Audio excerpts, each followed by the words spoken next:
Gracias por acompañarnos en esta actividad de hoy, que va a servir un poco de colofón para las actividades que hemos organizado con motivo del Día Internacional del Libro. Hoy va a tener lugar una mesa redonda sobre privacidad en la red, que es un tema, como todos saben, que está muy de moda. Raro es el día que no oímos algo en la tele, en la radio, o leemos algo en el periódico que tiene que ver con este asunto, y no solo con el ciberacoso, el ciberbullying, sino también con usos fraudulentos de la información que difundimos en Internet. Seguro que todos los que estamos aquí usamos las redes sociales, si no Twitter, Facebook y si no otras, y en la mayor parte de los casos no somos conscientes de toda esa información que difundimos a través de la red, lo que se puede hacer con ella, ¿no? Lo que significa un me gusta y lo que se puede hacer con ellos, ¿no? De hecho, cada vez son más las empresas que, sobre todo las empresas que recurren a los perfiles en las redes sociales para ver un poco si la persona que van a contratar es o no recomendable que lo haga. Yo solo voy a introducir el acto, voy a presentar a la mesa y luego ya le cederé la palabra a ellos, poniendo previamente un vídeo que servirá un poco de introducción a este asunto. En la mesa están Pablo Melcón, que es el jefe del Departamento de Lengua y Literatura del IEL Domingo Rivero de Arucas, que además contamos hoy con la presencia de un grupo de alumnos de este instituto. Gracias por estar aquí. José Antonio Younis, que es psicólogo social y profesor de esta universidad. El moderador de la mesa, que es Iñaki Gárate, que además de bibliotecario, pues coordina también un grupo de trabajo que tenemos sobre la web 2.0. Y por último, Vicky Aguiar, que también es profesora de esta universidad de Tecnología y Educación y además vicedecana de la Facultad de Formación del Profesorado. O sea que yo ahora le cedo la palabra a ellos, pero previamente le voy a dar al clic para que podamos ver el link.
Bueno, con esta magnífica introducción que nos ha traído José Antonio, creo que refleja perfectamente el espíritu de esta mesa redonda, ¿no? Porque a día de hoy, según un informe de la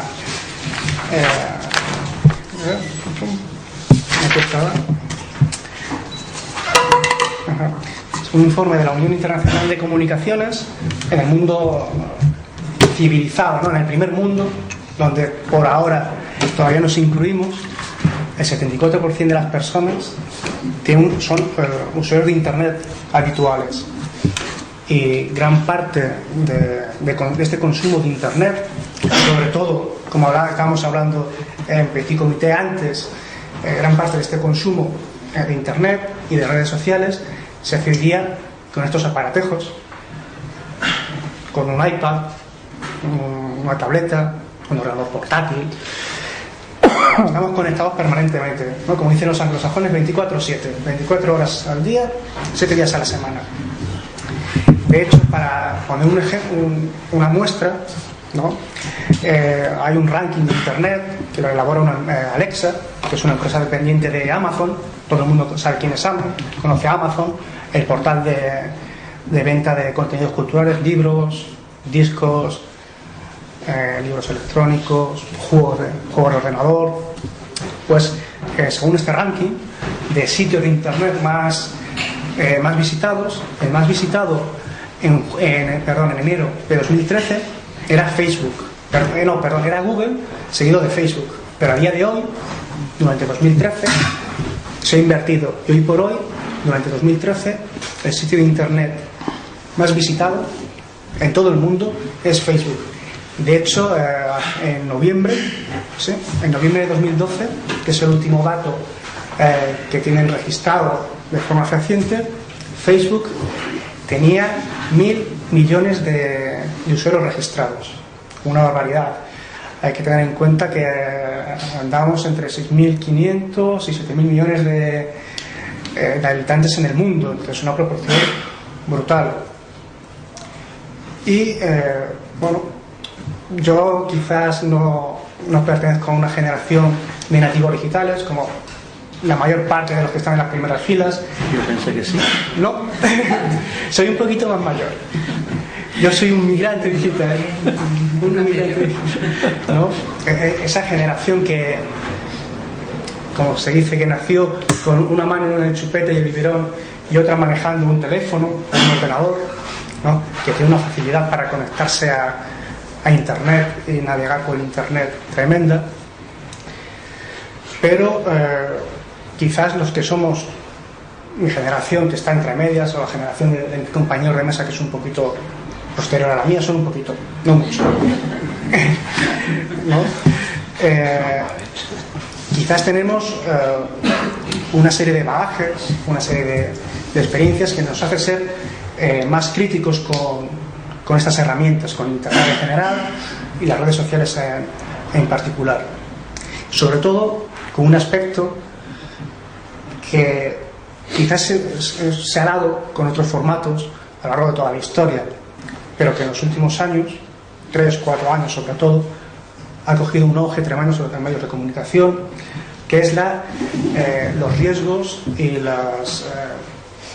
los fallos de privacidad en Internet y las redes sociales, ¿no? Pues vamos a debatir sobre el tema, vamos a ver pros y contras de estas herramientas, y para abrir el debate, ¿no? Para empezar, siempre se ha dicho, en los últimos tiempos, que a nivel de difusión de la cultura, a nivel de difusión del conocimiento, ha habido dos grandes saltos evolutivos, ¿no? Yo soy de ciencias, entonces me sale mucho esto. Ha habido dos grandes saltos evolutivos en la historia. Uno en el siglo XV, Gutenberg, la imprenta, y otro, digamos que Internet empezó a generalizarse en los años 90.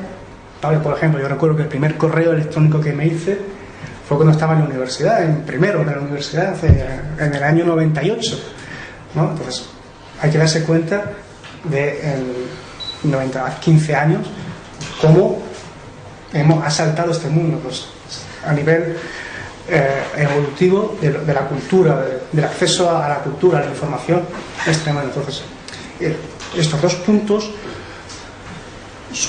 marcan un hito en la evolución del ser humano como hombre social, ¿no? Pues, pero, como todo, tiene su lado positivo y su lado negativo. Entonces, para abrir el debate, me gustaría que, desde vuestra experiencia profesional,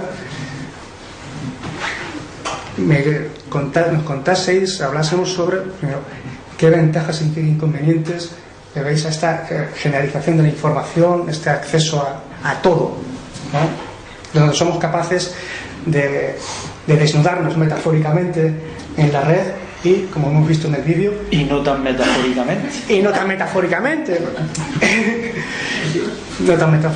y cualquier persona con un poquito de conocimiento de cómo funcionan estos sistemas es capaz de conocer hasta el dinero que te gastaste el mes pasado en darle al drinking. Entonces, cualquiera de vosotros, el primero que quiera lanzarse al ruedo. Yo he visto pocas películas del oeste, pero voy a sacar primero.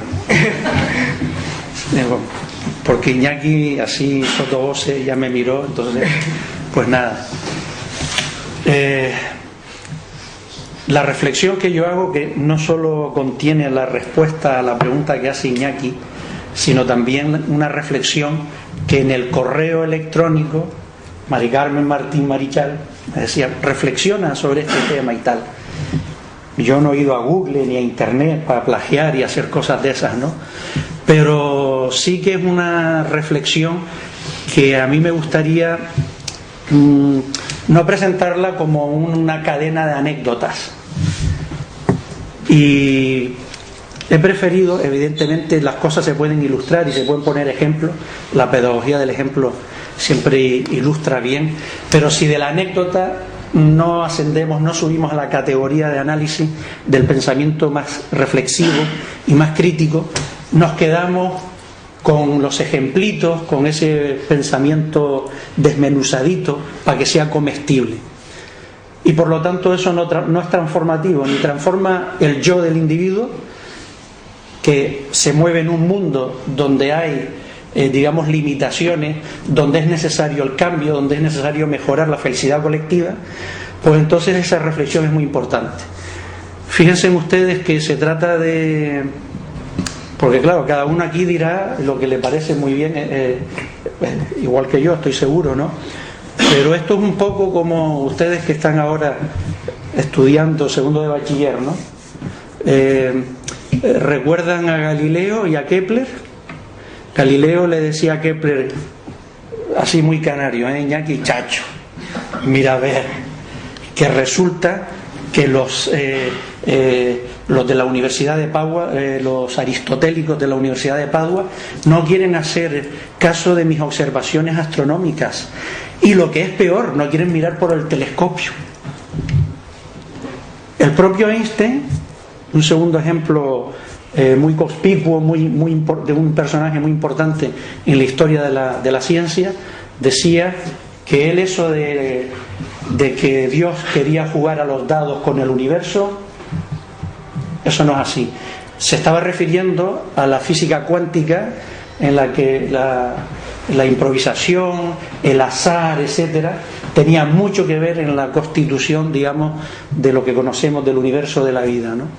Él más adelante, precisamente a posteriori, dice: oye, me equivoqué, es verdad, puede haber algo en el azar de imprevisibilidad en la construcción del universo, del mundo. ¿Qué quiere decir estos dos ejemplos? Quiere decir que hay unas predisposiciones cognitivas, hay una predisposición a pensar sobre la realidad, sobre todo cuando es novedosa, de una determinada manera. Y por lo tanto estamos encajonados en las categorías de lectura de la realidad que la cultura nos ha dado. Antes ponía Iñaki un paralelismo entre las generaciones. Supongo porque están aquí estas personas que se asemejan más a ti que a mí, pero bueno, están aquí y dice: bueno, ¿cuál es es que ustedes han nacido con ¿cómo es? El móvil, han nacido con la tecla en la mano, tienen unas habilidades que nosotros no nacimos así. Nosotros, me refiero a nosotros tres, ¿no? Nosotros no nacimos así. Yo estoy empeñado en una cosa y él en otra. Hemos tenido que aprender a posteriori, pero fíjense ustedes en esta observación. Nosotros hemos pasado, como decía Iñaki, por un tipo de cultura más letrada, Y ustedes no han conocido esa cultura letrada como nosotros la hemos conocido. Nosotros hemos vivido la cultura letrada y estamos viviendo la cultura informatizada. Luego tenemos a disposición 2 lenguajes para quien haya querido. Nosotros, como nos dedicamos a lo que estamos aquí, tenemos la suerte de haber hecho estudios, de haber tenido una carrera, etcétera, pues hemos podido habituarnos. Es verdad que igual los reflejos no son los mismos, pero sí tenemos un conocimiento comparativo, lo cual quiere decir que también podemos hablar desde esa comparación. Y había otro ejemplo, pero se me escapó, ya lo pondré por ahí, que es curioso. Yo quiero, a hilo de lo que está diciendo Yomi y de lo que dijo Iñaki, yo soy del campo de la educación y desde luego mi reflexión siempre va acompañada de qué es lo más importante para mí, de la necesidad de que la escuela, la universidad, los institutos piensen en que es necesario formar y educar. Lo que no podemos seguir haciendo es, en este momento, en esta sociedad que es diferente, y él estaba hablando de 2 cambios que ahora voy a incidir, es seguir teniendo la política del avestruz en las escuelas. Escondo la cabeza como si no pasara nada. Hay una realidad que viene determinada para mí en que no estamos en estos momentos, no se están produciendo cambios, sino estamos en un momento en el que es un cambio de época, que era lo que él decía. Estamos pasando de un momento determinado que surgió en la época de la imprenta, de la aparición de la imprenta, a estos momentos en el que se está produciendo ese cambio. Es verdad, y ahí podemos nosotros aprovechar que nosotros, nuestra generación, ha tenido que beber de las dos, de la letrada y de la digital. En que ustedes, su generación, conocida de muchísimas formas, nativos digitales, mientras que nosotros somos los inmigrantes que vamos llegando y resolviéndonos y moviéndonos en este mundo como vamos pudiendo y aprendiendo, ustedes han nacido y viven con unas características determinadas y unas características diferentes. Pero es un mundo que está cambiando radicalmente, porque ya no cambia solamente en las formas, en las relaciones personales, en las relaciones de comunicaciones, que cuando nosotros le preguntamos a los jóvenes el número de amigos que tienen, las amistades que tienen en las redes sociales nos hablan de 200 y 250. Y yo, siempre que me lo dice, digo, hemos cambiado el concepto de amistad, porque en mi época amistad, amigo, era el amigo cercano con el que yo me comunicaba. Pero cuando tú planteas a esto ahora a los jóvenes, te hablan 250, 300, digo, tantos amigos no se pueden tener. Cuando uno hace, y es un trabajo que nosotros realizamos aquí, y además que participó en institutos de esta isla, profundiza un poco más en ver cómo son las relaciones de los alumnos de manera presencial y de manera virtual, no son tan diferentes. Sí, le podremos decir amigos, y están esos 200, pero la traslación a lo virtual o a lo digital o a lo que ocurre en Internet no deja de ser un reflejo de lo que es nuestra vida diaria, pues vamos a decirle analógicamente. O sea, no hay tanta diferencia. Y hay muchísimos más porcentajes de alumnos que tienen relaciones que son relaciones presenciales de sus amistades, y que mantienen la relación presencial y de Internet muy equiparada. No tienen, a lo mejor no buscan tantos amigos fuera de lo que es un mundo conocido. Y por otro lado, yo hago referencia, y termino ahora aquí, en que es verdad que ellos han nacido en otra época y nosotros en otro momento. Pero cuando siempre se habla de la brecha digital, todo el mundo piensa, para decírselo, supongo que está en lo que es la brecha digital, como brecha es una ruptura, por tanto la ruptura que se puede producir en algún momento, socialmente, culturalmente, económicamente. En un momento determinado ya no se habla de esa, pero al principio se hablaba de que había una brecha de género.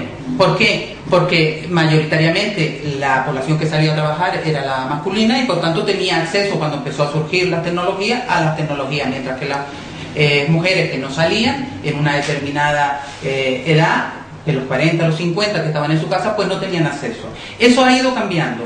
Se habla de una brecha generacional, porque a lo mejor ya no es mi generación, pero sí generación de personas mayores que yo, de 60, 70 años a lo mejor, que tienen una brecha con sus hijos o con sus nietos porque no hablan el mismo idioma, sobre todo con sus nietos. A ustedes les puede pasar con sus abuelos porque el mundo para ellos ha cambiado muy rápidamente. Pero los jóvenes, y yo eso siempre lo comento, lo trabajo en clase, para mí tienen dos brechas, una cognitiva y otra a veces social, porque la social implica que tengo que saber cuál es mi identidad y que mi identidad en las redes también se hace social y cómo la voy a poner a presentar. Bueno, yo tomando un poco de todo lo que se ha dicho aquí en la mesa y de la experiencia docente, ¿no?, con adolescentes durante muchísimo tiempo, yo he ido viendo ese cambio. Son muchos años ya, la gente de mis primeras generaciones no tenían internet, ahora sí lo tienen diariamente debajo de la mesa, las 24 horas o como mínimo las horas que yo les doy clase, ¿no?, están en permanente conexión con su WhatsApp y con su... Entonces, temas de los que han salido aquí, nosotros los hemos planteado en nuestros debates en clase, lo que acabas de plantear, por ejemplo, de las amistades que se tienen, cuántas son reales y cuántas no son, cuál es la intensidad de la amistad, cuál no es la intensidad de la amistad. Hablamos de brechas culturales, generacionales. Yo creo que de alguna manera estamos repitiendo modelos desde los orígenes de la humanidad en la que las sociedades van avanzando, van cambiando, nos enfrentamos jóvenes, adultos. Yo quiero una cosa distinta, la tecnología me permite algo diferente y voy avanzando, ¿no? A mí de las redes sociales, del elemento internet que yo utilizo en clase con los alumnos, a mí lo que más me preocupa, sinceramente, lo hemos visto en el vídeo, se ha comentado aquí en la mesa, es la sensación de invulnerabilidad que ellos tienen o la indiferencia ante esa posible vulneración de su privacidad, de su derecho, de su ideología, de su identidad, hacia personas que pueden tener o no una voluntad positiva o negativa ante esa información que se les está dando, ¿no? Entonces, yo sí pienso, lo hemos hablado en clase, lo hemos hablado con compañeros, las redes sociales permiten comunicarse, las redes sociales permiten acceder a información, pero donde está el problema más grande es en el uso que se hace de esa red y de esa información, ¿no? Antes estábamos comentando aquí en el petit comité, como decían, ese uso que se hace indiscriminado de la información que está en la red sin digerirla, sino simplemente como una suplantación de mi ideología, de mi pensamiento, para poder remediar una tarea de clase o una tarea docente, ¿no? Eso es negativo. Estamos favoreciendo una sociedad, creo yo, excesivamente acomodada a lo que esa información le da de manera directa, sin necesidad de tratarla, de desarrollarla en base a su propio principio y su propia ideología. Y para mí es por donde podríamos plantear que pueda haber algún problema con este uso de redes sociales. Yo te largo un momento la palabra, José Antonio. Quizás sea por mi deformación profesional, ¿no? Pero lo voy a comentar, luego extensivo a los tres, por nuestra experiencia docente en diferentes niveles.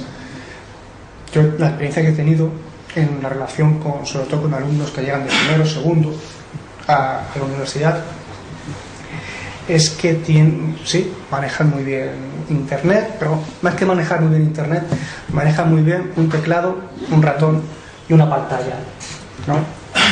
Les falta un bagaje, les falta haber adquirido una serie de habilidades y competencias en el uso de esta información y en el uso de esta tecnología digital, no en una capa superficial, sino a nivel más profundo.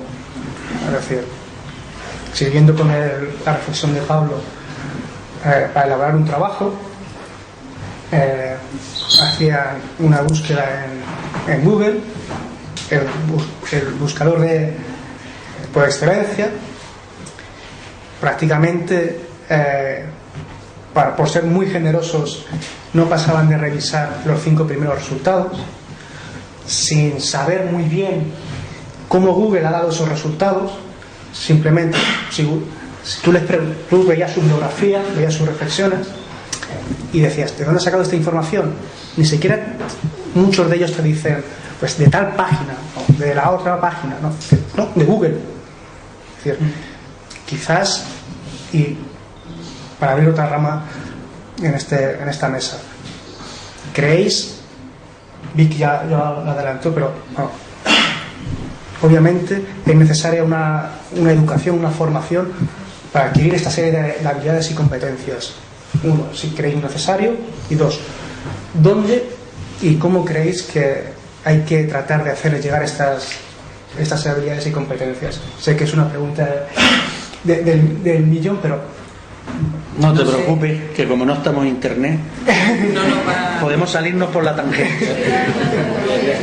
Yo casi era el tema central en el que yo me iba a basar, y además yo recogía dos aportaciones. Una del presidente de la Asociación Profesional Española de Privacidad, que ha pedido la inclusión de una asignatura en los programas de educación primaria para enseñar normas de uso seguro de Internet, por ejemplo. Y otra de la UNESCO, que dice que en secundaria es necesario desarrollar destrezas básicas en la utilización de las fuentes de información para, con sentido crítico, adquirir nuevos conocimientos. ¿Verdad? La información está ahí, la información es conocimiento. Pero lo que no hay que... Por eso yo hablo de la brecha cognitiva, porque muchas veces nos encontramos que lo que no saben es manejar esa información.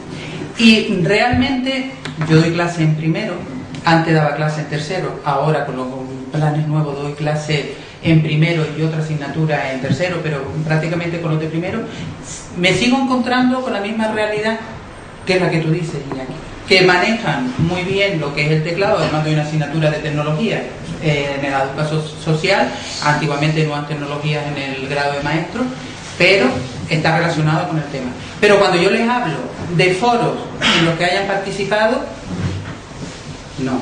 Si doy en el segundo trimestre, en el semestre me dicen que en algún foro del campus virtual de la universidad. Digo, no, olvídense de la universidad y del campus virtual, estoy hablando de fuera.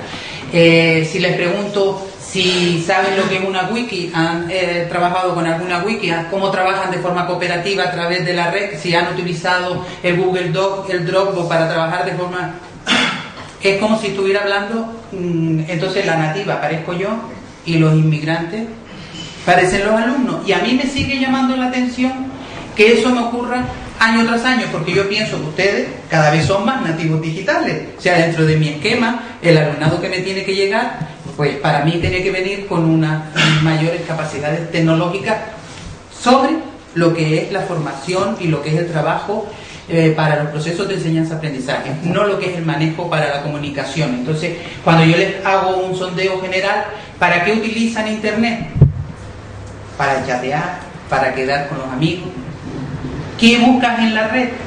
Pues muchas veces no ven ni el periódico en Internet, con lo cual seguimos reproduciendo esquemas anteriores. Antes no se leía en el papel, pero ahora tampoco entramos para buscar noticias relacionadas pues, con algún tema interesante o que estamos preocupados por él para buscar o reflexionar. ¿Para qué utilizan el móvil? Aparte que te hablan todos de subir vídeos, de grabar, tal, para algo relacionado con los procesos de enseñanza-aprendizaje, con el trabajo que pueda hacer en colaborativo entre los alumnos, no están acostumbrados.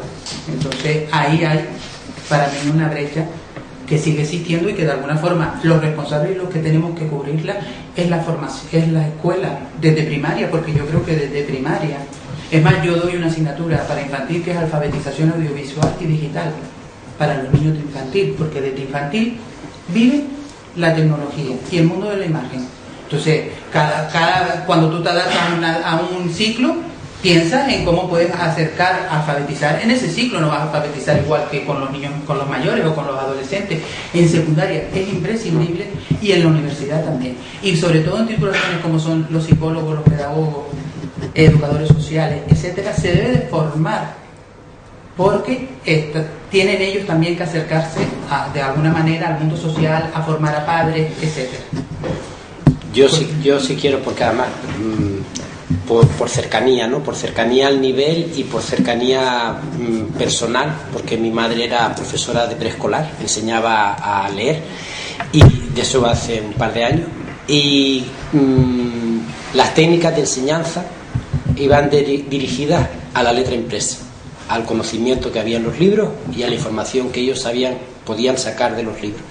Ahora mismo la información está impresa también, pero es digital, y la posibilidad de navegar en la red para buscar la información que sea necesaria, que sea más interesante, que sea más adecuada, yo creo que es una educación que se tiene que hacer desde la base. Pienso que es fundamental en la secundaria, pienso que debería haber dentro de alguna de las asignaturas o dentro de todas las asignaturas. Yo trabajo con ellos en lengua y literatura. Nosotros trabajamos a través de una plataforma virtual, ponemos allí información, ellos usan cuando quieren usar, entran y buscan la información que se les pone, pero hay infinidad de posibilidades a través de foros de debate, a través de enlaces a blogs donde se puede estar trabajando, y esa es una información que yo sí echo de menos, y es un problema desde mi punto de vista de educación en el debate y en la reflexión. Yo lo que estoy viendo es que hay un acceso inmediato, rápido y directo a la solución del conflicto y no tengo que buscar más datos. Entonces yo se lo recrimino en muchas ocasiones, el que sean capaces de buscar de diferentes fuentes y a partir de ahí poder articular un pensamiento propio en base a lo que se les está demandando o lo que se les propone. Y para mí es el gran problema que está teniendo Internet en ese sentido en cuanto a cantidad de información, en la gestión que ellos hacen. Entonces, para mí, en respuesta a la pregunta que estabas formulando, yo creo que es importantísimo que desde primaria y sobre todo ya en secundaria haya una asignatura en la que se les plantee la diversidad que tienen y sobre todo lo necesario que es recoger en distintas fuentes de distintas maneras, intercomunicarse para poder trasladar más allá del WhatsApp, del quedar, del te mando un emoticono, te mando una foto, te subo un vídeo o lo que sea, que parece que es la herramienta más habitual con la que ellos se comunican a través de esos medios. Lo dejamos.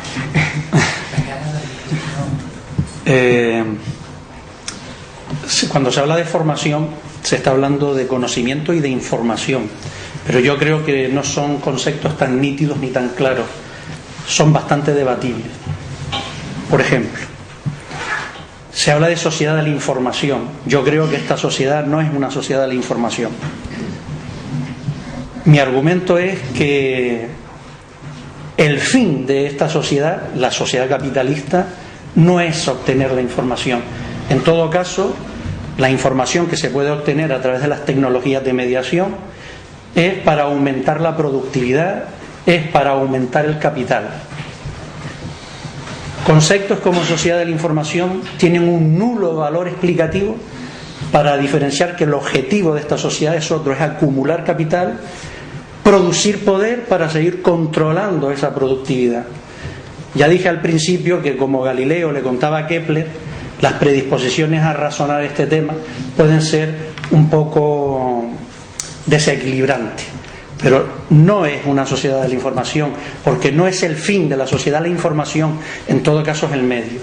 Solamente hay que ver la genealogía histórica de las tecnologías, le llaman nuevas tecnologías de la comunicación, no sé cuándo dejarán de ser nuevas, porque llevan la tira de tiempo llamándole nuevas tecnologías, pero la genealogía es militar y tenía usos militares, tanto las redes, la informática, etcétera, tenía usos militares. ¿Cuándo se empieza a trasladar a la sociedad civil? Cuando venga el gran negocio. Cuando venga el gran negocio, me van a permitir una metáfora o una analogía bíblica. ¿Se acuerdan de Jesús en el templo? Que a latigazo echó a los mercaderes. ¿Por qué iban los mercaderes al templo donde la gente, para su privacidad y su contacto con Dios, se reunían todos juntos en un sitio? Pues dicen los mercaderes, joder, ¿dónde hay más gente? En el templo. Vamos al templo a vender nuestras mercancías. Pues aquí el templo es Internet. Aquí el templo son las redes. Las redes no solo mercantilizas tu identidad, mercantilizas tu yo, la presentación ante los demás, la puedes falsear. Precisamente la gente, cuando va siendo más consciente, la falsea. Pero de verdad que no me gustaría descender contando anécdotas, sino un pensamiento un poco más abarcador para leer y reflexionar este tipo de cosas. Información y conocimiento son cosas distintas. La información son datos, hechos aislados, que solo se pueden organizar en la memoria si tenemos un esquema de sentido, un esquema conceptual de comprensión de la realidad. Me explico. Es como hay un saber paratáctico y un saber hipotáctico, aunque son palabrejas, pero yo lo explico rápido con el ejemplo de los dibujos animados de Jerry Lewis. ¿Se acuerdan de los dibujos animados de Jerry Lewis? No importa por dónde lo empiezas a ver, ¿no se acuerdan? El conejo persigue al lobo, el ratón le gana al gato, pero no importa por dónde buscas tú la serie, ¿no? Tú la enciendes y siempre ves lo mismo. Uno persigue al otro, el otro se escapa. No importa en qué momento de la narrativa tú entres a ver aquello, lo vas a comprender igual. ¿Me explico? Es igual. Pero si tú llegas a media a una historia, es como las telenovelas casi son como los dibujos animados. Te dice, este capítulo tal y no sé qué, fácilmente, aunque llegues al capítulo 20, quedan 500 y pico, pero te lo encuadernan de tal manera que no haces un esfuerzo cognitivo. El conocimiento es distinto, el conocimiento se ha perdido en la baraúnda de la información. Y esto nace en la época de las ideologías, y está más requete estudiado por uno de los clásicos de la sociología, que es Alvin Gulner. Dice, la época de las ideologías, ¿cuál es? Siglos XVIII y XIX. Empieza a haber un boom después de la imprenta, empieza a haber mucha información. El problema, como actualmente, ya no es obtener información, no es ningún problema. ¿Cuál es el problema? El problema es obtener conocimiento. El problema es que, y de ahí él llama a las épocas de las ideologías, cómo entender toda información, toda esa información ingente que es inabarcable que nos lleva. ¿Cómo gestionar eso? Pues las ideologías cumplen su papel, aunque como el personaje de Molière, toda la vida hablando en prosa y no me daba cuenta, pues aquí es toda la vida teniendo una ideología, unas creencias y unos valores implícitos, no me he dado cuenta cuando hablo, cuando analizo por qué es la crisis económica, cuántas personas de los que estamos aquí somos capaces de tener un conocimiento siempre es interrelacionar, que tiene que ver el fútbol con la política, que tiene que ver la economía, el fútbol, la política, que tiene que ver la religión con la homosexualidad. Y como que salieron la iglesia a la calle a reivindicar, empezó la gente, es que ellos se tienen que dedicar a lo íntimo, a lo privado, no a lo público que es de la política. Todo eso son marcos de sentido para entender el mundo en el que estamos. Eso, aislado, es información, pero no es conocimiento. O sea, que no nos llamemos a engaño. Conocimiento es la privacidad de quedar, de una privacidad socializada si quiere. Los libros hay que leer, hay que tener tiempo. Cuando yo escribo un libro, cuando Vicky escribe un libro, Pablo o Iñaki escribimos un libro, no importa que no lo hayamos escrito o sí lo hayamos escrito, o hayamos hecho algún estudio, ¿qué necesita? Tiempo. Esa hiperflexibilidad, todo dado por monodosis, como es el saber en Internet, que es imposible dotarse de un marco de sentido, no te hace argumentar mejor, necesitas tiempo, mucho tiempo. Hablar con los colegas, mira, esto es lo que yo he pensado, este es mi estudio, vamos a contrastar, vamos a debatir.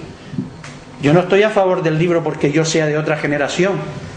Yo tengo aquí gente conocida, una persona allí que sabe que soy un haya de la informática y soy un tipo que está más cerca de los 60 que de los 15, Iñaki. Pues ya está, después ya veremos. Entroncando con esta necesidad de formación en estas nuevas tecnologías que no dejan de ser nuevas, entroncando también con este valor económico y precio económico que los grandes proveedores de Internet obtienen de nuestra información y de nuestros datos. Por poner un ejemplo,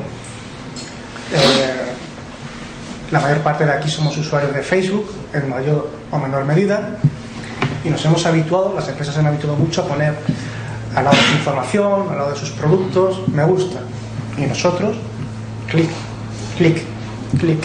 Vamos clicando en diferentes sitios, en diferentes páginas del mismo Facebook, en blogs, etc. Pues una de las cosas que más me llamó la atención, no para preparar esta charla, sino hace tiempo, es que cada uno de estos clics tienen un valor económico, ¿no? Digamos que, para hacer la analogía, equivalen a, por ejemplo, a la publicidad en televisión, ¿no? Si un programa del prime time a las 10 de la noche tiene una audiencia media del 35%, el anunciante que quiera ver su publicidad insertada ahí tiene que pagar un pastizal. Pues, llevando esto a internet, por Facebook, por poner un ejemplo, la publicidad que nos sale de forma automática, sin nosotros haber pedido nada, cuando entramos a nuestro perfil, viene dado por qué clic a me gusta hemos hecho, en qué sitios y cuántas veces. Es decir, no somos conscientes de que somos unos sujetos pasivos en esta publicidad. La vamos a recibir, pero muchas veces sin querer, sin haber dicho, oye, dame esa información. Y para finalizar con esto, el INTECO, que es el Instituto Nacional de Tecnologías de la Comunicación, en un informe sobre privacidad que hizo en 2009, ha hecho de posteriores, pero todavía no los ha publicado, ¿no?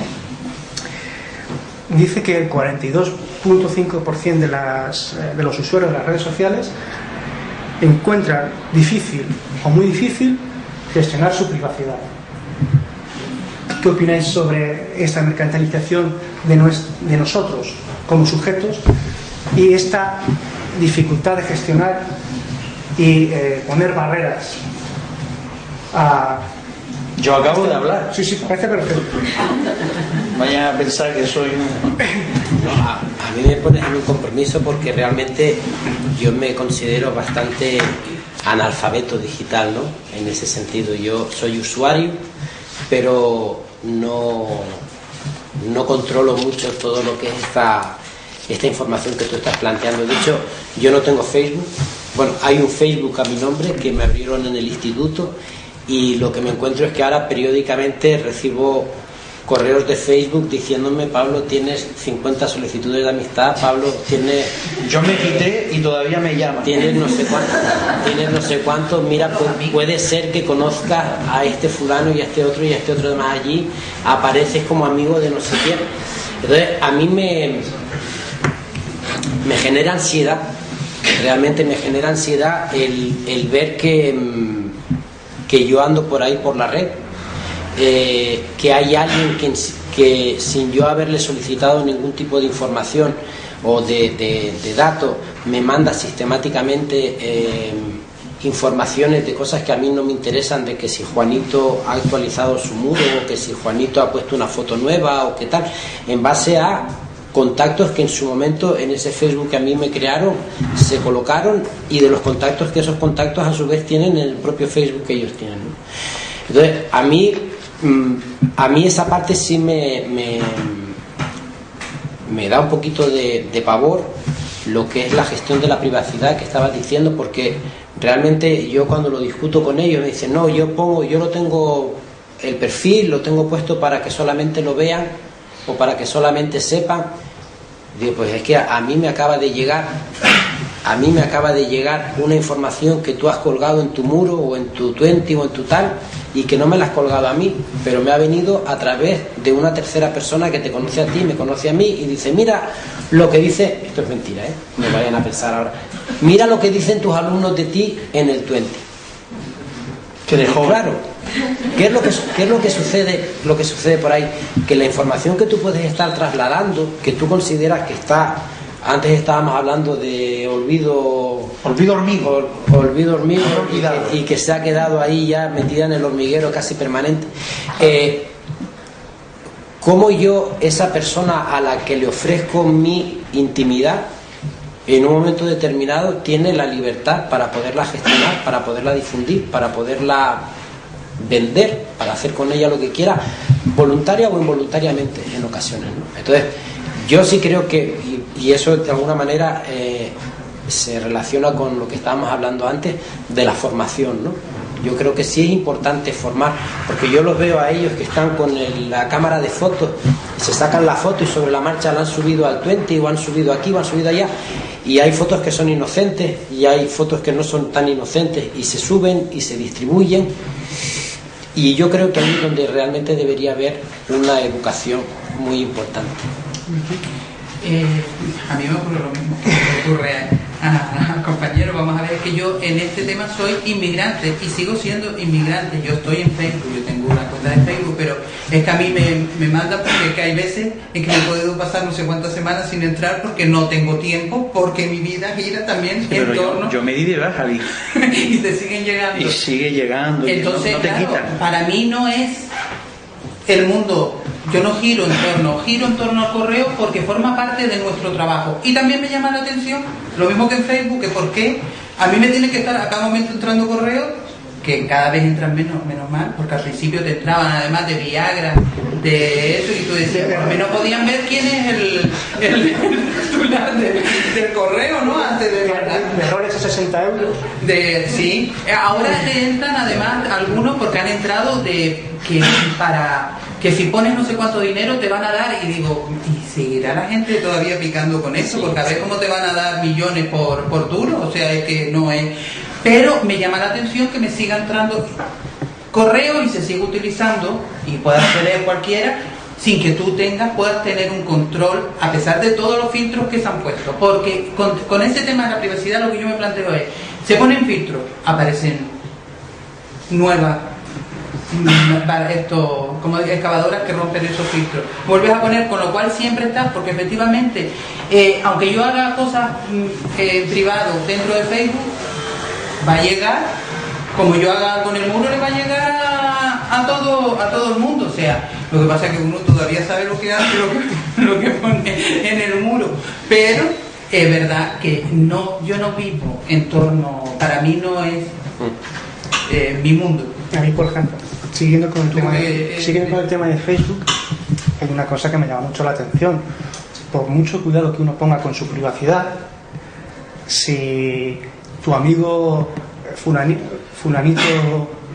de la 9, por ejemplo, te etiqueta en una foto, pues ya eres conocido como amigo de fulanito de la 9. Digo, oiga, que yo soy amigo de fulanito de la 9, lo borro para mi intimidad. Y hay otra cosa, siguiendo con esas excavadoras que decía Vicky, yo tengo cierto bagaje tanto a nivel personal como a nivel profesional con lo que son el mundo de la web y de la web social, ¿no? Siempre, a mí esto de la web social siempre me ha hecho un poco gracia y me gusta entrecomillarlo, ¿no? Por ejemplo, hace unos meses, no sé si conocéis Google Docs y todas las aplicaciones que te permitían, pues digamos que dio un nuevo salto evolutivo en su forma de trabajar.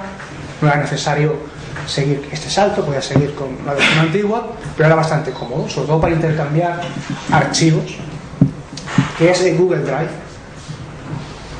que tenías que dar de alta en Google Drive, aunque tú hubieses hecho una cuenta Google, te tenías que dar de alta en Google Drive. Pero este aquí, que fue mi sorpresa, que al darte de alta en Google Drive, de forma automática, se te crea un perfil en la red social de Google, Google Plus. Y dije, ¿qué ha pasado aquí? Me empezaron a llegar correos, personas que quizás conozcas en Google Plus. Yo no sé más rara si yo no he hecho esto. Eran personas que efectivamente yo conocía, porque fueron parte de mi entorno social. Y me costó, hablando mal y pronto, un euf y parte del otro, encontrar esos límites, ¿no? Decir, no, oiga, que yo no quiero que me vea nadie en internet, que ni siquiera quiero que vean esto gente de mis círculos. Digamos que mis círculos en la red social de Google Plus es tu entorno, ¿no? Que lo puedes hacer más o menos amplio y tal. Incluso hay una opción de privacidad que dice que cualquier contenido que tú subas al equivalente al muro de Facebook, ¿no? Que quizás todos manejamos más, sea localizable en cualquier búsqueda de internet. Por favor. Y siguiendo con lo que decía Pablo, de los móviles, las fotitos que enseguida las subes. Otra cosa que me sorprendió, nos hemos convertido casi en unos correditos que nos atan de pies y manos y nos llevan al matadero en cuanto a nuestra privacidad. Una de las grandes redes sociales, no en cuanto a la comunicación per se, sino al contenido que se comparte, es Instagram, ¿no? Instagram, para quien no lo conozca, permite hacer fotografías con un teléfono móvil y subirlas a tu perfil de esta red social, que además la interoperabilidad de estas herramientas se puede ver en Twitter, etc., en Facebook, 20. Pues las fotos que subas, partes de esos derechos los has perdido. Entonces, no sé, mi reflexión aquí es que, bueno, de hecho, a Google, por el tema de Google Drive y Google Plus, la Unión Europea ha abierto un expediente informativo y según cómo vaya esa información, pues le habrá un expediente sancionador. ¿No creéis, y entonces también en parte con ese ciberactivismo que hablábamos antes, que nosotros como ciudadanos debemos exigir a nuestras autoridades que pongan coto a esta barra libre? José Antonio cierra así los ojos. Sí, seguro. Nada. Pero tú te has dado cuenta que has llevado la mesa como en internet, efímero, fragmentario, cliqué aquí, cliqué allá, y no un discurso seguido, estructurado. ¿Te has dado cuenta? No, no te has dado cuenta. Es que algo de eso hay. Claro, aquí no venimos a evangelizar, ¿no? Pero la verdad necesita tiempo, cosa que ni la televisión, ni internet, ni otras tecnologías, precisamente telos significa distancia, todas estas tecnologías mediadoras y de distancia no son la distancia corta de reflexionar y de hablar. Y yo con un ejemplo lo pongo, porque como los ejemplos van a abundar hoy, el periodista es la historia del periodista y de Einstein. Por favor, Pablo es Einstein, yo soy el periodista. ¿Me podría usted explicar, si es tan amable, la teoría de la relatividad? Einstein me la explica y cada vez mi rostro está demudado totalmente, desencajado, no entiendo. Señor Einstein, perdone, pero no he entendido. ¿Me lo podría explicar otra vez? Einstein me lo vuelve a explicar y yo vuelvo a tomar alguna nota, pero me paro porque sigo sin entender, señor Einstein. 10 veces le pregunta al periodista a Einstein: explíquemelo otra vez porque no lo entiendo. Al final Einstein se lo simplifica de tal manera, el pobre Albert, que dice el periodista: eureka, ahora sí lo he entendido. Y Einstein, Pablo, responde: siento que lo que usted haya entendido por la teoría de la relatividad ya no sea la teoría de la relatividad. Es lo mismo que estamos hablando sobre esto. Estamos en una biblioteca, hay libros. ¿Cómo argumentar, independientemente de que a uno esté entre los dos lenguajes? Y no es por amor solo a los libros, porque les recuerdo a ustedes, a ellos no, y a los de atrás. Les recuerdo que cuando nosotros, se acordarán ustedes, cuando queríamos manipular, aprender a interaccionar con el WordPerfect y el Word, ¿qué teníamos que hacer? Leernos los libros. Ahora es muy intuitivo, pero es que nos teníamos que mamar unos tochos. Ahora sí ponen atención.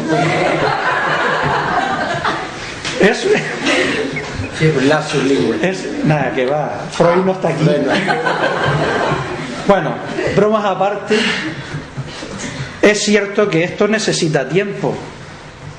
Uno puede reír y hacer la cosa un poco lingüísticamente más erótica, pero a partir de ahí está la verdad de lo que significa mejorar la calidad de vida de la sociedad, de las personas, y que toda comunicación debería proveer de esa calidad, no como el periodista con este. Eso no funciona así, ni tampoco el tema del ciberactivismo. Todo es un cuento chino, sinceramente. No es una cosa que sea simplemente opinable, porque como ahora todo es relativo, es que yo opino. No, perdona. Pensamiento crítico significa ir a la raíz de las cosas. ¿Cuáles son sus argumentos? Si quieres pongamos ejemplos, pero pongan argumentos. ¿Por qué el ciberactivismo es una tomadura de pelo? Es verdad que hay ciberactivismo, es verdad que hasta cierto punto funciona, pero no son esos movimientos sociales los que hacen el cambio social. El informático aquel que estaba en la contraportada de La Provincia o de Canarias 7, no me acuerdo, decía que esto iba a cambiar la sociedad. Claro, ¿qué significa cambiar la sociedad? Que habrá menos desigualdad social, que habrá más justicia, que habrá más reconocimiento para las personas diferentes, que para los desahucios. ¿Eso es lo que significa? No, la tecnología por sí misma no consigue nada y nunca ha conseguido nada. Ninguna historia de la tecnología y los movimientos sociales les contará eso. ¿Qué es lo que hace que las cosas cambien? Si cambian las relaciones de producción, la economía, cómo distribuimos los recursos, la política, cómo nos ponemos de acuerdo para vivir juntos, eso necesita tiempo. Y no es como Internet ni como todo eso. Yo termino diciéndolo con otra metáfora espléndida de uno de los grandes filósofos vitalistas, que es Ortega y Gasset, que eso sí lo habrán estudiado en filosofía, el vitalismo orteguiano. Miren para abajo. Pues miren para arriba, que es donde está la red. Bueno, la red ya está en todos lados. Había en El hombre y la gente, que es lo más psicosocial que tiene Ortega, hablaba de ensimismamiento, privacidad y alteración. Y él ponía un ejemplo muy bello. ¿Sí? Ustedes han visto los simios, decía, la escena simiesca, decía él, porque Ortega Gasset, léanlo porque escribe muy bien. Es un gran escritor, además de un gran pensador. La escena simiesca es el mono en la jaula y siempre vertido hacia el exterior, continuamente hacia el estímulo. Y no tiene vida interior. Eso es alteracción, acción constante hacia afuera, hacia el otro. Pero eso no se convierte en pensamiento ni en cambio de nada, ni de tu yo, ni de lo social, si no hay ensimismamiento, una bonita palabra que tenemos en español. Volverse sobre sí mismo para pensar la acción. Sin ensimismamiento, sin pensar, sin reflexionar, sin construir un discurso argumentado, contrastando fuentes de información, no hay cambio ni del yo ni social. Y social para mí quiere decir, para otros será otra cosa. ¿Cómo podemos mejorar nuestra vida en común? Luego eso es política. Es que a mí la política, ¿sí? ¿Usted sabe quiénes son los idiotas? En Grecia, que es una palabra de origen griego, idiota es el que se preocupa solo de sí mismo y no de la red pública, de la cosa política, de lo que a todos nos afecta. La red nos afecta a todos, hay que educar, claro, pero también hay que cambiar estructuras superiores de cuáles son los valores que inclinan más a la gente a un lado que a otro, sobre todo a la gente que somos más jóvenes. Bueno, yo sé, podría decir más cosas, pero tampoco quiero pecar. Yo creo que ya ha dicho él bastante, ¿no? para poder plantear. A mí sí es una de las cosas que más me preocupan en el mundo del libro. Yo soy del libro de papel. El libro de papel te invitaba al recogimiento, te invitaba a un espacio tuyo propio, sin alteración. Te sumergías en ese mundo encontrabas una realidad, tú reflexionabas sobre ella. Un libro literario, un libro filosófico, un libro de cualquier tipo te exige una reflexión, ¿no? Lo vivencias y a partir de esa vivencia sacas una experiencia, si quieres, de él, ¿no? Y sí veo yo que hay una aceleración, un consumo excesivamente rápido, excesivamente de usar y tirar en esta sociedad en la que estamos viviendo. Falta mucho tiempo, yo estoy muy de acuerdo con esa idea, nos falta tiempo para estar con nosotros, nos falta tiempo de individualización. Nos quieren vender que tenemos que ser seres colectivos, pero en tanto que seres colectivos que nos convertimos en manada, nos convertimos en lo que quieren generar de nosotros, en lo que nos quieren producir, y perdemos nuestra individualidad, ¿no? Entonces, yo es una pelea que sí tengo con ellos. Para mí es importante, el caballo de batalla diario de que piensen, que se enfrenten ellos al pensamiento, que no sea simplemente yo opino, pues si yo opino te lo tienes que creer que yo opino porque yo opino eso. Hay que razonarlo, hay que reflexionar, hay que tener argumentos, y los argumentos se adquieren mediante el conocimiento, de otra manera no hay. Sabiendo escuchar. Sí. Por eso yo lo escuchaba a Pablo atentamente. Sí, ya es hora, ¿verdad? Sí, claro. Usted denominó antes lo de la barra libre de información que hay en Internet. Yo pienso que lo del Google Drive, que a usted le pasó, que al final cuando se da en un sitio y se dio cuenta que mucha gente podía traer la información que tenía usted, yo pienso que antes de darte de alta o darse de alta a alguien en un sitio, que no se debe de informar para las consecuencias que eso va a traer. Que como usted mismo dice, en Internet hay barra libre de información. Lo mismo que le ha pasado a usted lo podría haber pasado a más gente. Se podría haber metido en un foro y antes de que usted le pasara, se debería haber informado antes de que eso le pasara. Pienso, primero. Después, lo que dijo la señora también, lo de que se debe de formar, también lo del uso de información de Internet. Lo que pienso yo también es cómo se puede enseñar si es correcto o es incorrecto ese uso, cuando yo pienso que también depende de la moral de cada persona. Para usted es un uso incorrecto, cuando para mí puede ser correcto.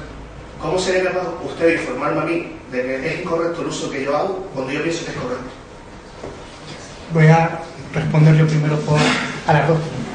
Porque preguntas por alusión. Para alusiones, la primera por alusiones y la segunda por experiencia profesional. Yo me leí las condiciones de uso de Google Drive. Sí, pero el programa sí. No es un programa realmente, es un entorno. Yo me leí las condiciones de uso. Yo tengo la mala costumbre, que a veces me pierdo más tiempo, de cuando voy a darme de alta en un sitio de internet, leerme las condiciones de uso. Normalmente suele estar abajo, que te dice, acepto las condiciones de uso. Tienes que marcar ese recuadrito y condiciones de uso te aparece enlazado a otro sitio. Y en las condiciones de uso no venía eso. Además yo, por el uso que había hecho de Google Docs, me mandaron el enlace en la fase beta de Google Drive. Entonces poca gente tenía acceso a eso. Y fue ahí cuando me di cuenta de eso. Como he dicho antes, en ese aspecto, la Unión Europea le ha abierto un expediente informativo a Google, ¿no? Que seguramente terminen, si no hacen un pasteleo como han hecho ahora con respecto a la publicidad de Google, o no llegar a un acuerdo entre los grandes proveedores. Con respecto a la segunda pregunta que haces, ¿cómo formar? Lo que había dicho antes, ¿no? Y todos habíamos estado de acuerdo de que es necesario no solamente para internet, sino para un libro físico, ¿no? Que se adquieren a lo largo de nuestra vida una serie de competencias y habilidades informacionales. Uno de los aspectos de estas habilidades informacionales es, uno, saber que necesito información, es decir, tengo necesidad de información. Dos, saber buscarlas, cómo buscarla, dónde buscarla. Y tres, ser crítico, como tú bien has dicho. Y para ser crítico solamente hay un camino que va en torno hacia el final de la conversación que hemos ido teniendo. Uno, haber tenido una formación previa, una formación integral, tener un bagaje personal, un bagaje cultural, salir de la superficie. No lo mismo, como bien decía José Antonio, no es lo mismo información que conocimiento. La información que yo adquiera por múltiples medios, hoy estamos rodeados, nos llega somos casi centenas que lo recibimos sin darnos cuenta. Traducir, convertir esta información en conocimiento, y en este caso conocimiento para ser crítico, es decir, saber, uno, centrarnos en internet. Este sitio web que estoy consultando es de calidad. Para eso nos darán unas pautas. Obviamente nadie nace premio Nobel, nadie nace Einstein, todos necesitamos más o menos formación, más o menos ayuda para convertirnos en personas. Pues eso, saber, nos darán unas pautas para saber si esta información es de calidad, si es fiable, porque una de las cosas, coincidiendo con Miki, que más me llamó la atención cuando he tratado con alumnos de primero, ¿no?, de educación social, es que daban credibilidad de información que tú dices, por Dios, ¿cómo usa esa página? Entonces yo creo que va por ahí el camino. No sé si te he convencido, si te he respondido a tus preguntas. No sé qué pensáis. ¿Y por qué me señalas? No, señalaron los dos. Yo miro a Yo ti. creo que Iñaki ha contestado la pregunta. Vamos a ver, cuando yo hablo de formación, hablo de una necesidad de formar críticamente, pero es que en cualquier momento, cuando estamos formando en un centro, no se trata de decir es que yo pienso esto y me vas a convencer de lo contrario, ¿no? Yo te tengo que poner delante todo lo que tú puedes conocer y debes de conocer para poder estar y saber lo que tienes, en dónde te estás moviendo. No se trata de convencer, se trata de enseñar y de presentar. Eso muchas veces no se conoce, porque él lo estaba comentando. Es que muchas veces no sabemos, como tú le decías, que a lo mejor te tenías que haber informado, tal. Bueno, pues eso está, pero hay que formar a la gente para que sepa dónde formarte y dónde te debe, dónde es una información que es veraz y que es buena, porque ese es el otro problema. Ya, pero el problema de Internet también es decir que tú no podrías saber si la información que te dan es correcta o incorrecta también. Ahí puedes poner muchas cosas. Tú a la hora de saber si es correcta esa información, usted no sabe si va a ser verdad o va a ser mentira la información que da. Igual que si entro en un foro para ver si esto es lo que estás diciendo en el foro, tengo que probarlo y seguramente me encontraría en la misma situación que si pruebo y lo pongo, después me voy a encontrar que la privacidad se fue a... O sea que después también yo pienso que la privacidad depende del punto hasta que uno llegue. Porque yo, por ejemplo, en Facebook cada uno se puede enterar pienso de lo que tú quieras que se entere. Porque yo no salgo por ahí y pongo, puedes salir a tal sitio. Si yo no quiero que nadie se entere, no lo pongo. ¿No? Obviamente es una de las recomendaciones que se hacen en cuanto a seguridad en las redes. Porque si, por ejemplo, mis padres no saben que beben y salgo de fiesta y sacan una foto con una copa, obviamente esa foto no la voy a subir. Y a esa gente no se va a enterar si estoy con la copa o no estoy con la copa. A no ser que otro compañero me saque una foto y la suba, ¿no? Estamos grabando. Cuidado con las confesiones públicas. Sin embargo, yo... ¿puedo hablar? Sí, claro. Sin embargo, yo creo que... ¿Cómo te llamas? Ahí es. Encantado, José Antonio, José. Yo creo que lo que plantea José, bueno, eso es lo que me parece a mí, si te traduzco mal, pues me lo dices, ¿no? Plantea un problema de calado en el sentido del relativismo del conocimiento, es decir, si yo pienso esto, tú piensas otra cosa, ¿dónde está la verdad? ¿Cómo puedo saber?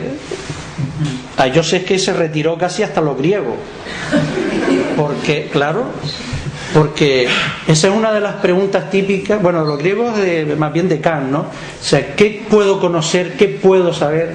¿Te acuerdas de Kant, verdad? El relativismo se contrapone al universalismo. El relativismo en realidad tiene, digamos, dos posiciones. Una, que yo me pongo en el lugar del otro, siendo consciente de que puede haber otra forma de ver las cosas distinta a la mía, y puedo, reconociendo que hay otra forma distinta a la mía, contrastarla. Esto nació con los antropólogos cuando visitaron a los occidentales, que somos muy soberbios, llamamos los primitivos, los salvajes, los que no creían en nuestros dioses, etcétera. Pues entonces éramos como muy etnocéntricos, y el etnocéntrico es solo mis normas, solo mis valores son la verdad, y el otro no. Frente a esto está el universalismo. ¿Todo es relativo o hay algunos valores, conductas, creencias, etcétera, que pueden ser reconocidos en todas las culturas y las sociedades humanas? Eso es un debate, eso es un dilema que todavía está presente. De ahí nacen los derechos humanos, precisamente, a los que también se les ha criticado que no son universales, que lo has creado las sociedades occidentales capitalistas. Claro, yo estoy dibujando el panorama del calado de toda esa discusión, que no se va a resolver en una mesa tipo internet, pero sí es cierto que si tú quieres aprender tendrás que saber escuchar, contraponer cuál es el lugar que tú ocupas en el mundo. ¿Quién soy yo? ¿Un ciudadano o un consumidor? ¿Cómo me tienen? ¿Como un joven peligroso socialmente? Los jóvenes, los estudios van indicando sistemáticamente que son figuras sociales peligrosas cada vez más, y cuando aumenta la crisis ya verán ustedes que cada vez más. Y como ahora va por lo menos casi el 70% de paro juvenil en edades activas, ya hay estudios que indican que la cosa se está acelerando, ¿no? Bien, contrapongamos los criterios. Las personas tenemos necesidades e intereses. Cuando yo escucho socráticamente, el diálogo socrático, preguntas, respuestas, no es que hay una forma de aprender. Sobre todo yo sé que hay una actitud. Si yo soy consciente y la descubro y me pongo en contacto conmigo, digo, bueno, ¿yo qué significo para este individuo?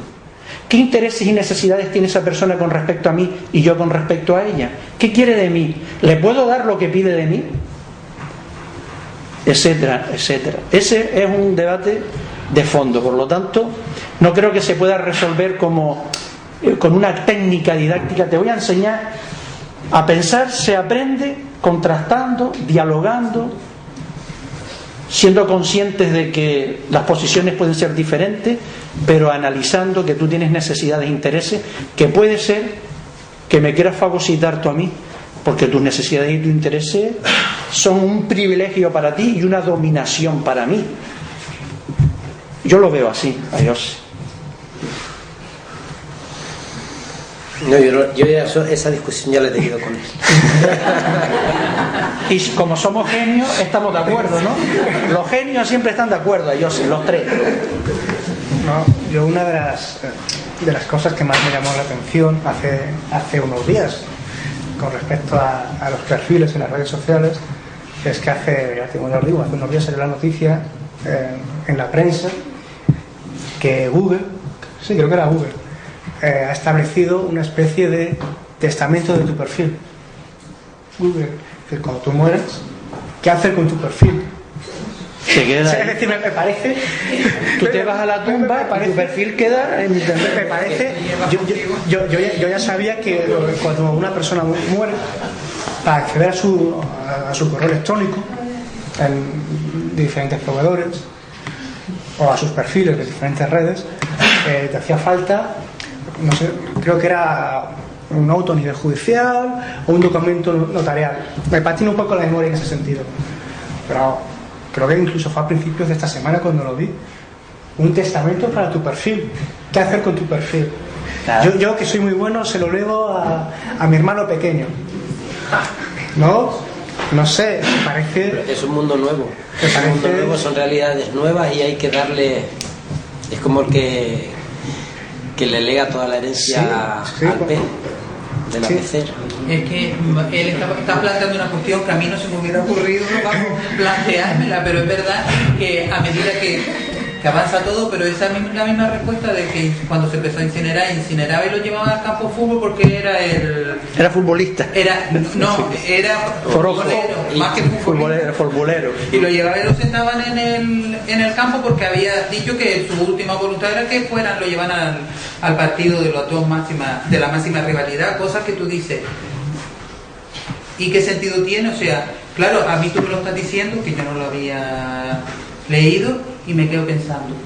No se me había ocurrido a mí pensar en mi testamento. De todas formas, eso no solo pasa en internet. No, claro. Me refiero, yo lo elevo todavía a una categoría del poder, es decir, mi hermano desgraciadamente falleció con 33 años, todavía en el año 92. Todavía estoy recibiendo cartas del ayuntamiento de mi hermano. Sí. Y de no sé qué seguro, de qué historia, ya ni las miro.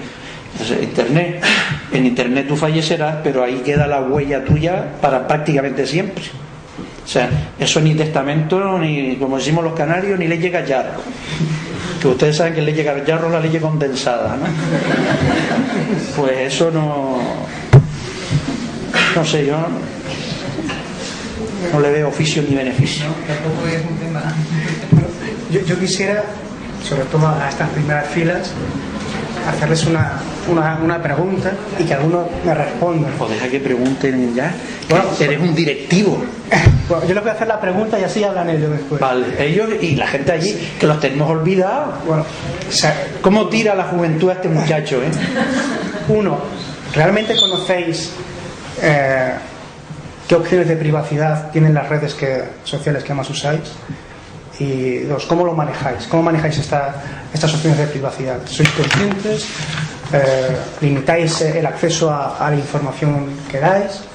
¿Cómo?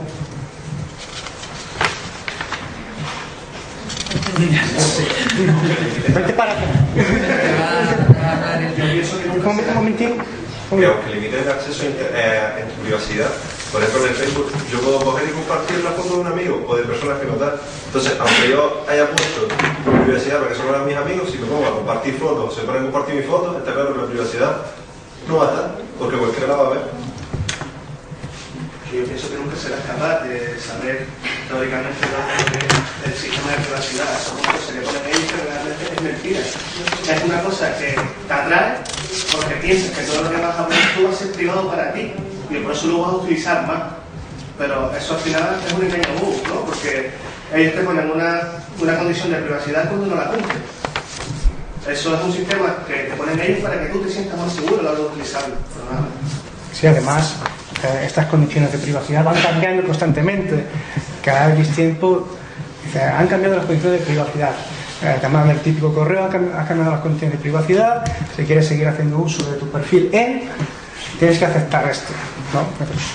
Y, bueno, ¿tenéis alguna pregunta, algún comentario? Con lo cual, cuando aceptas, ya hay un rastro nuevo también en la red, porque a fin de cuentas, cada vez que nosotros hacemos así, el rastro lo vamos dejando todo, como tú decías antes, de que yo aprieto en una foto, cliqueo que me gusta esto y esto no, estoy dejando una forma de cómo pienso yo y un rastro mío en la red, porque estoy cliqueando en aspectos que tienen que ver con mi personalidad.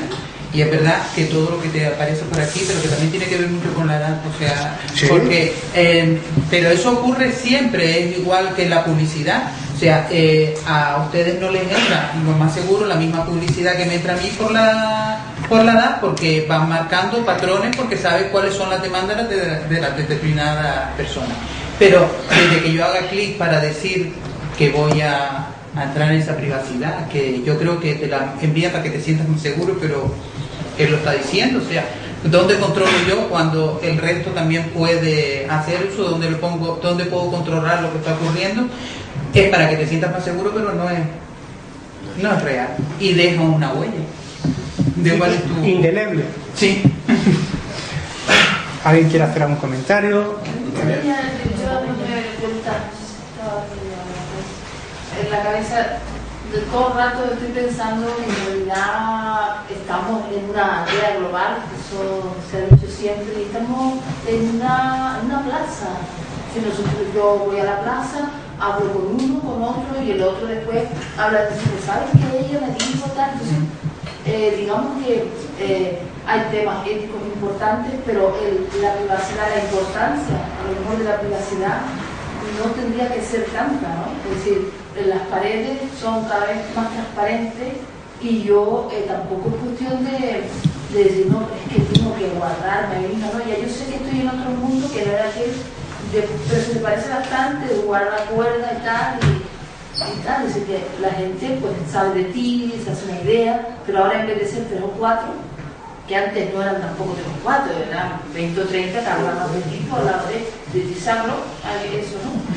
Ahora pues muchísima más gente, yo tengo una oportunidad de saber vivir con todo eso, con esa nueva forma de comunicación. Somos y seremos siempre ese mono intentando siempre comunicarse, esa es nuestra realidad, pues sepamos llevarnos bien con ella, porque lo de agazaparnos y pretender que no nos conozca nadie, lo que yo creo que lo vamos a hacer un poquito difícil. El problema es que quien quiere saber de nosotros en la inmensa red mundial esa que es la red de internet, quiere saber para instrumentalizarnos. No es lo mismo la interacción social como experiencia que como representación a través de la red, que es para propósitos de marketing, de venta, de política. Los políticos cada vez tienen más a gente ahí en la red, como esta que salió antes. Es que si no lo sabían, todos los políticos, todas las campañas tienen gente constantemente. La batalla no son los argumentos en la política, sino el espectáculo. Cuando elige un político, mi madre dice que como todos son feos, no elige a ninguno. No, pero es verdad que lo dice ella, lo dirá con sorna porque ella es muy irónica, pero no es la idea. Vas a los programas y prácticamente tienen una similitud, sea de derechas o de izquierdas, hasta los propios términos, aunque yo pienso que sigue existiendo ideas de derecha o conservadoras y hasta reaccionarias, que es distinto, e ideas de izquierda. La cosa es el disfraz, el maquillaje para poder vender, porque se ha convertido en un marketing político. ¿De eso podemos huir? No, la cosa es gestionar y, sobre todo, querida amiga, contestar, no sumisión. Incluso adelantarse. Claro. Y ser personas cultas, ricas en todo esto. Respecto a lo que dice usted, lo de que cuando le cuentas a alguien o a una persona, y entonces otra persona le dice, mira, porque fulanito dijo tal cosa, tal. Yo creo que en sociedad eso lo puedes controlar mejor, porque tú antes de contar una cosa a una persona, deberías de conocer a la persona y saber quién es esa persona, ¿no? La confianza que se lleva la persona, y saber si esa persona puede contarlo o no puede contarlo. Mientras que en las redes sociales, no, tú lo pones y todo el mundo se entera, es una cosa que no se puede controlar. O sea, yo pienso que en sociedad se puede controlar lo que se dice, porque deberías primero de conocer a esa persona, la confianza que le tienes, y saber si cuenta o no lo cuenta. Desde que en la red social dices una cosa y todo el mundo se entera. Pues mejor, vives así siempre pensando que estás hablando para el mundo de verdad, pues en una buena situación, no de vivir en ese mundo, una buena cosa. Ya no estoy cuchicheando. Se acaba el cuchicheo, es un cambio importante.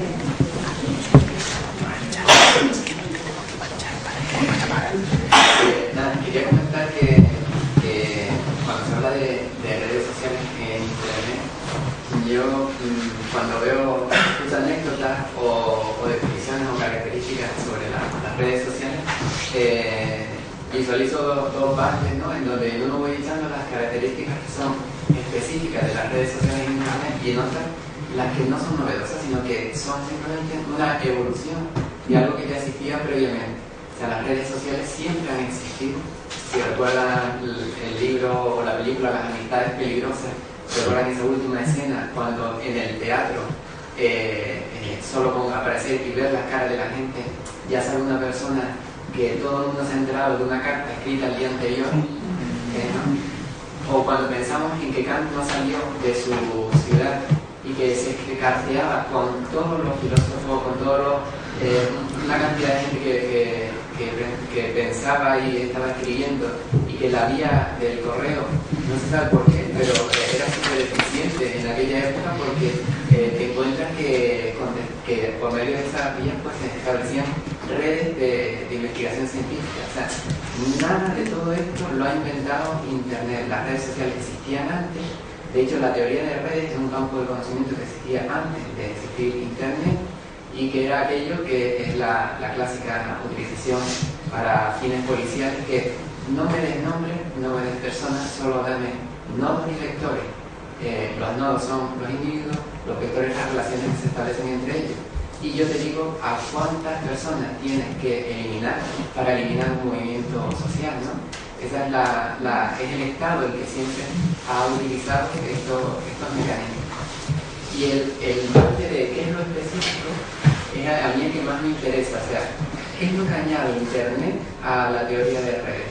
¿Qué es lo que añade? Pues principalmente es poner en práctica lo que jamás los que pensaban, los que hacen experimentos de teoría de redes decían, oh, sería ideal si la gente se diese su dato sobre el que para luego establecer y con una fórmula o una función matemática determinar cuántas son las personas clave en un lugar para fomentar tales resultados.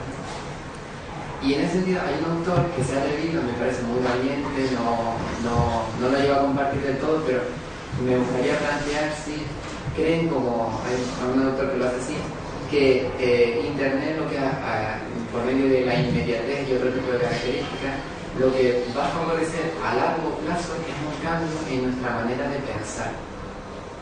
Es decir, igual que cuando nació el libro, incluso antes de ser libro impreso, se crea un formato de pensamiento, de ordenar por capítulos, poner un índice, etcétera, etcétera, de estructurar la información, pues ¿cuál es la mente, la manera McLuhan.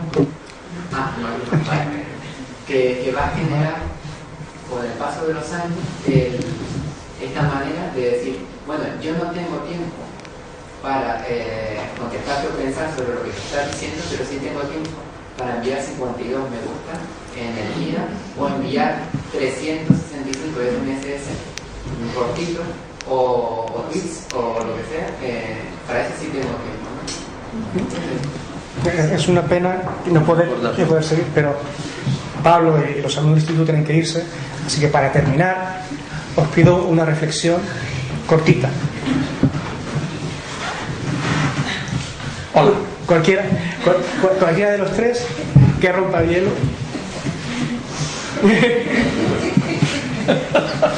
Cortita. Yo rompo el hielo. Yo tenía 3 ideas para cerrar que eran en las que me quería centrar. La primera es que para mí es la firme creencia de que la tecnología ni las redes sociales es ni buena ni mala. Lo que importa es el uso que hacemos nosotros de las redes sociales y por tanto para eso es importantísima la formación que podamos tener, incluso la autoformación y el aprendizaje, la reflexión crítica sobre cómo usamos, cómo se puede sentir el otro cada vez que yo hago público algún tema sobre otra persona, etcétera. No se puede poner el acento únicamente en los aspectos tecnológicos. Para mí eso es ignorar por completo su potencial como herramienta que tenemos y que debemos utilizar.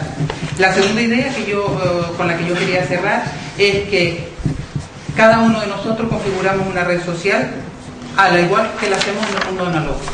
Y en eso lo dije antes también. Por eso creo que es fundamental que siempre analicemos y pensemos sobre el por qué, el cómo y para qué estoy en las redes sociales, que es lo que quiero. Y por último, creo que cuando hablamos de un trabajo de reflexión, de formación, es un trabajo en la comunidad.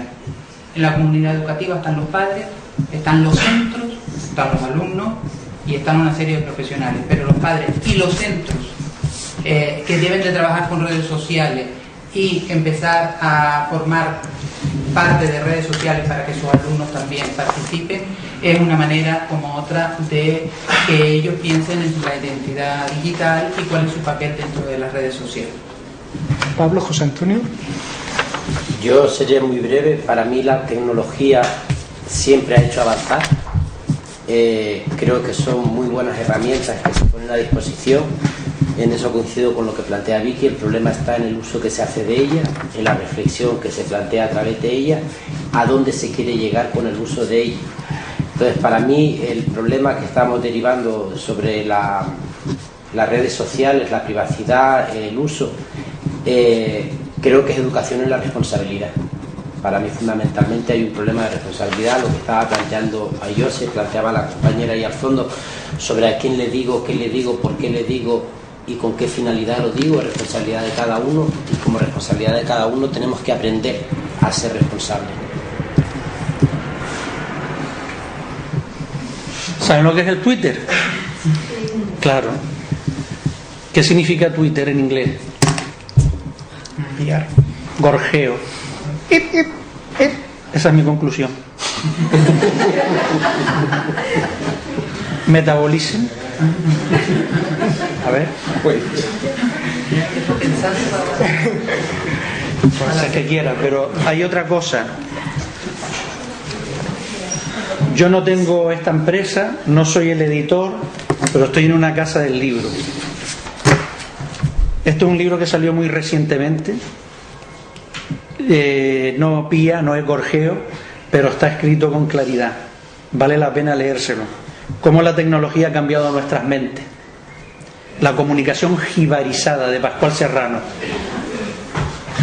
¿Saben lo que hacían los jíbaros? Que era estrechar la cabeza, pues esto es lo mismo, la comunicación jibarizada es cada vez pensar menos, cada vez darse menos cuenta de que los destinos podrían estar en tus manos, pero colectivamente, no como la masa atomizada.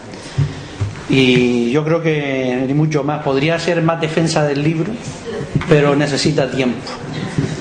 Pues con esto terminamos y gracias a todos por asistir. Muchas gracias.